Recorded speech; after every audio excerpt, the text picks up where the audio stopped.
Bienvenue à tous dans un nouvel instant manga consacré aujourd'hui à Sayori, manga de Rensuke Oshikiri, sorti en novembre 2020 aux éditions Omake Manga. C'est donc un manga récent de type horreur paranormale. Alors de quoi ça parle? Et bien en fait c'est une grande famille composée des grands-parents, des parents et de trois enfants qui emménagent dans une maison qui a déjà une sordide réputation. Des événements étranges s'y produisent et les morts s'accumulent. En fait la question c'est de savoir si l'esprit vengeur qui hante la bâtisse aura raison de l'intégralité de la famille. Et ne vous fiez pas trop à la couverture et à son illustration au style quelque peu enfantin, parce qu'il n'en est vraiment rien, certaines scènes sont vraiment extrêmes. Pour ce qui est de l'édition, Omake Manga nous propose une intégrale des deux tomes parus initialement au Japon. Ces deux tomes qui ont reçu un accueil assez tiédasse puisque le récit est clairement divisé en deux grandes parties, une partie d'exposition, lugubre, dans un tome 1, et une autre d'action horrifique pure dans un tome 2. Donc le premier tome n'avait pas vraiment convaincu plus que ça à sa sortie, puisque l'épouvante graphique se trouve complètement dans le deuxième tome.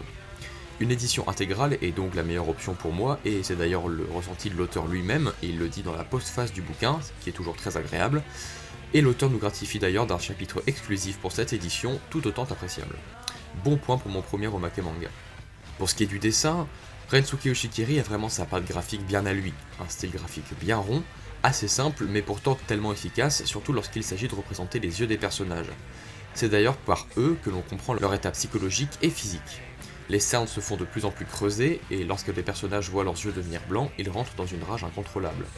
Certaines doubles pages sont grandioses et vraiment terrifiantes, à l'instar de certaines fulgurances visuelles propres à Hideshi Ino. La mise en scène très cinématographique rend vraiment honneur à un personnage en particulier, celui de la grand-mère, qui est une surprise absolument bluffante. Il faut lire Sayori juste pour ce personnage. Grandiose et complètement classe. Autrement, les personnages sont plus des faire-valoir qu'autre chose, ils servent plus à faire avancer le scénario en fait. Mais le plus gros point et le meilleur atout de ce manga pour moi, c'est la facilité et la faculté qu'a l'auteur à contourner les pièges et les poncifs narratifs attendus pour ce genre d'histoire. En fait, en lisant le début, je me suis dit que c'était bien dommage parce que je voyais où ça allait mener et le genre de mise en scène horrifique qui allait être utilisé, puisque l'auteur s'inspire complètement du cinéma d'épouvante asiatique, comme la saga The Ring, The Grudge, etc. Ces histoires possèdent un schéma narratif bien connu et sagement recopié dans le genre.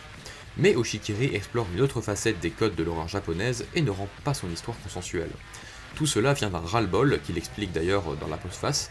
Il dit être lassé par ces entités paranormales en tout point supérieures aux humains, comme si les personnages ne pouvaient faire que subir, qu'être spectateurs de leur fin tragique. Il cherche donc le moyen de construire un récit d'espérance, réfléchi et sensé, qui voit les humains défier et tenter de contrer l'esprit avec, je vous le donne en mille, leur rage de vivre. Et oui, c'est cool, et en plus c'est très habilement traité. Alors une bonne idée originale avec un bon traitement entouré d'un excellent personnage, d'une fin très correcte et d'un dessin franchement atypique, je ne peux que dire que c'est une franche réussite. Bref, tout cela me donne vraiment envie d'aller acheter le personnage, toujours du même auteur et chez Omake Manga. C'est vraiment une lecture horrifique très intéressante pour les fans du genre, mais pas que, parce que c'est vraiment pas un récit hermétique. En tout cas, hâte de voir les prochains travaux de l'auteur.